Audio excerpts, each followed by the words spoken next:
E a língua vêneta é ensinada lá nas escolas, lá no Vêneto, ou apenas em casa, no seio da família? Essa é uma das perguntas que foi deixada aqui no canal por um dos inscritos. Agradeço as perguntas. Já te convido para curtir o vídeo, se inscrever no canal e, óbvio, compartilhar o conteúdo se for relevante. E não esquece de ativar o sininho das notificações para você sempre receber e estar por dentro do que a gente fala aqui no canal. Eu sou o Fernando Menegatti, esse aqui é o canal Lenguamar e você é muito bem-vindo. Vamos lá, pessoal, vamos falar sobre isso. Então, basicamente, essa era a pergunta sobre o ensino de língua vêneta, se eles aprendem língua vêneta lá nas escolas ou se é uma coisa muito mais oral, uma coisa muito mais tradicional. Bem, na verdade, a língua vêneta, a gente tem que partir pelo princípio, né? Uma vez não existia essa educação pública como existe hoje, isso quer dizer que durante praticamente todo o período da Sereníssima República de Veneza não existiram escolas formais como existem hoje em dia, onde todas as crianças são obrigadas a ir ali e estudar aquela língua, ou seja, as línguas antigamente eram mais uma tradição oral, e sim, aí depois nós tínhamos o que? Tínhamos os poderosos, o clero também, né? O clero e as pessoas que estavam no poder, que eles acabavam tendo esse estudo mais aprofundado e escreviam, documentavam as coisas nas línguas, né? Muito mais em latim do que nas próprias línguas desses locais, mas também existiram muitos documentos nas línguas, muitos tratados, o primeiro tratado de aritmética, o primeiro tratado de geometria, enfim, esses grandes tratados foram feitos, inclusive os primeiros tratados sobre essas matérias foram feitos em língua vêneta, né?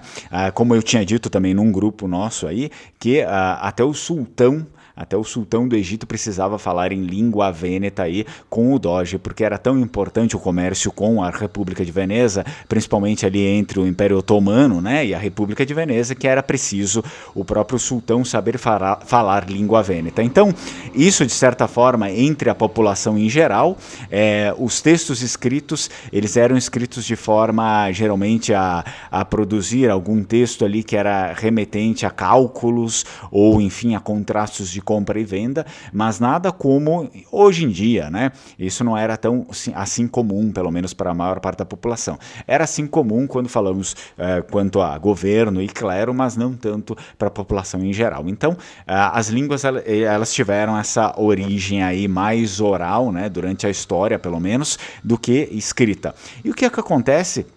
É que depois aí de um certo período, principalmente quando as línguas começam a ser decodificadas e a República de Veneza ela cai antes disso, né? Antes desse grande período das decodificações das línguas, do ensino público e tudo isso, então aí a partir disso as pessoas começam a ser ensinadas. Isso significa que a língua vêneta não teve oportunidade de ser decodificada no mesmo período que o francês, que o português, que o italiano, né? Que vem ali do toscano, que o espanhol e todas essas outras línguas, ou seja, ela não teve oportunidade no mesmo momento desses estudiosos se reunirem, decodificar a língua, ou seja, fazer um padrão para a língua. Não, ok, falam desse jeito aqui, fazem daquele outro jeito ali. Não, vamos só escolher esse jeito aqui, o resto é sinônimo e vamos ensinar esse jeito. Foi mais ou menos isso que eles foram fazendo ali.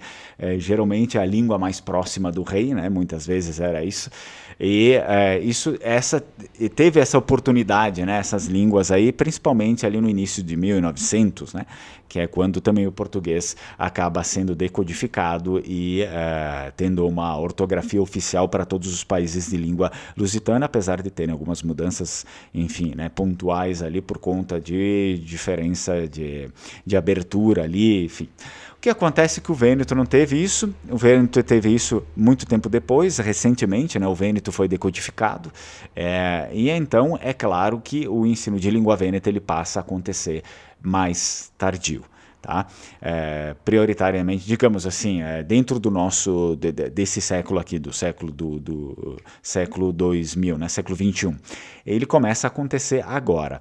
Sim, tiveram algumas iniciativas, já bastante iniciativas de ensino de língua vêneta dentro das escolas do Vêneto, mas eram iniciativas não governamentais, iniciativas que partiram do privado e que se uniram com as escolas. Eu também fiz parte, quando eu estava lá, fui convidado para falar em Vêneto com os alunos, né, sobre, enfim, a nossa colonização aqui, a nossa língua vêneta aqui.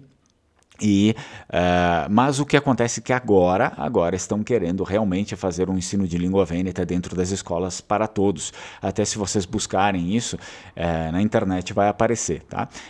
Se não me engano, eu fiz algum vídeo sobre isso aqui, mas sim, já tem um projeto de lei aí prevendo isso, saiu nesse ano, e sim, teve um vídeo que eu fiz aqui no canal também, que eles vão começar a ensinar oficialmente, digamos, um conteúdo obrigatório para estar ali, né, na grade curricular, o ensino de língua vêneta para as crianças nas escolas do Vêneto, o que, de certa forma, é muito bom num país que sempre agiu com muito preconceito contra as línguas locais e mais ainda contra o Vêneto. Isso vai acabar, talvez, espero, né, que acabe tirando um pouco desse preconceito exacerbado que a escola italiana sempre impôs e tem imposto até hoje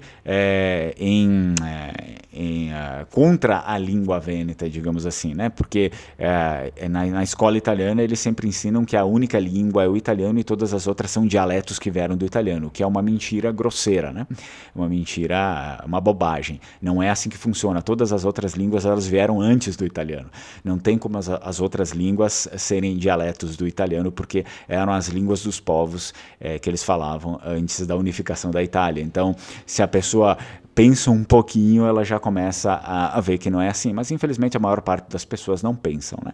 Elas simplesmente vão lá, engolem, ainda mais quando ouvem a mesma besteira desde criança, então aquilo vai ser replicado para sempre e nunca vai ser, não vai ter um raciocínio a respeito daquilo, e isso acontece infelizmente com toda a cultura vêneta também, né? Muitos amigos meus reclamam que não se ensina nenhuma história praticamente vêneta ali, eles têm uma parte dos livros ali que ensinam as repúblicas marinhas ali da Itália, né? Eles sempre ligam aquilo como se a Itália sempre tivesse existido como país, né? E aquilo ali tivessem sido pequenas republiquetas que existiram por um período bem breve antes da unificação. Então, tudo para mascarar a história, para tirar a importância do que era a Itália antes de ser o Reino da Itália. E digamos, diga-se de passagem, antes de ser unificada, a Itália ela tinha muito mais importância do que depois da unificação, né? O único fato relevante que acontece depois da unificação é o fascismo, ok? Que é muito mal visto até hoje pela maior parte do mundo inteiro.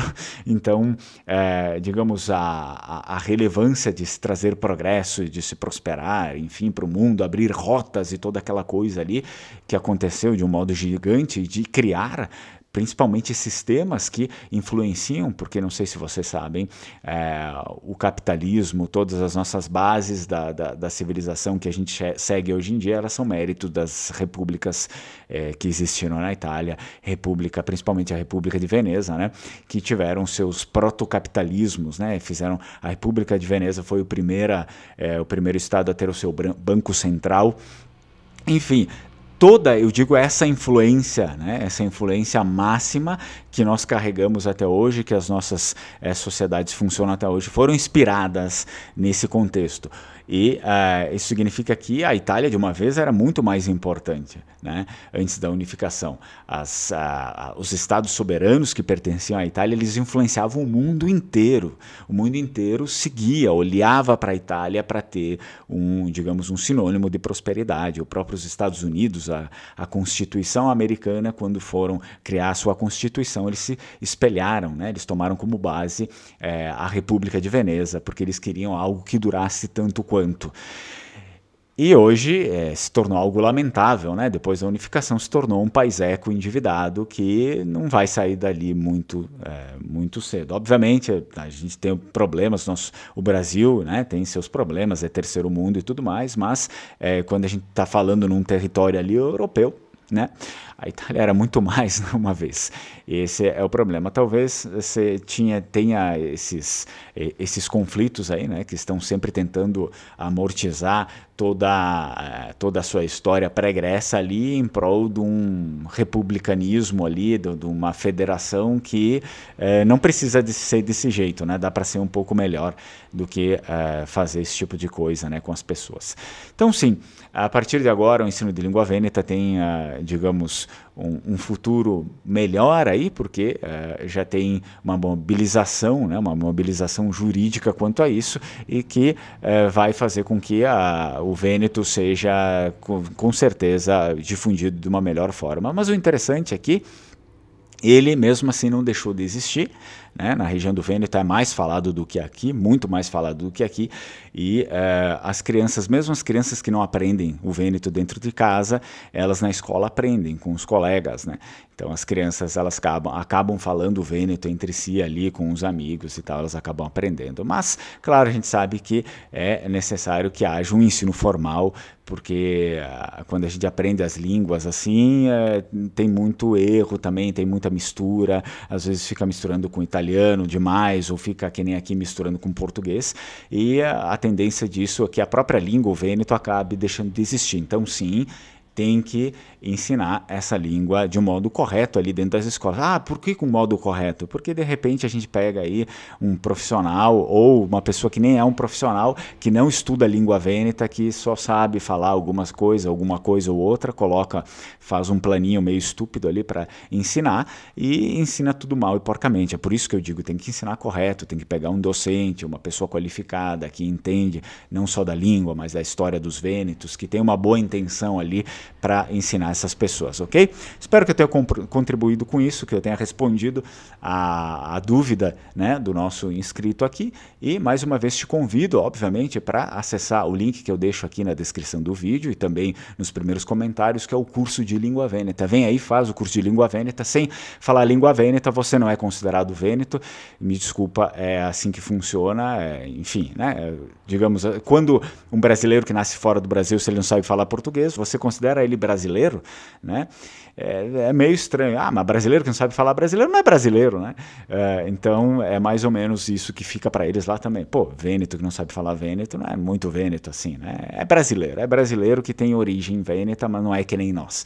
Então, aprenda aí língua vêneta, toma vergonha na sua cara, aprende a porcaria da língua vêneta, ok? Tchau, tchau, Strucon.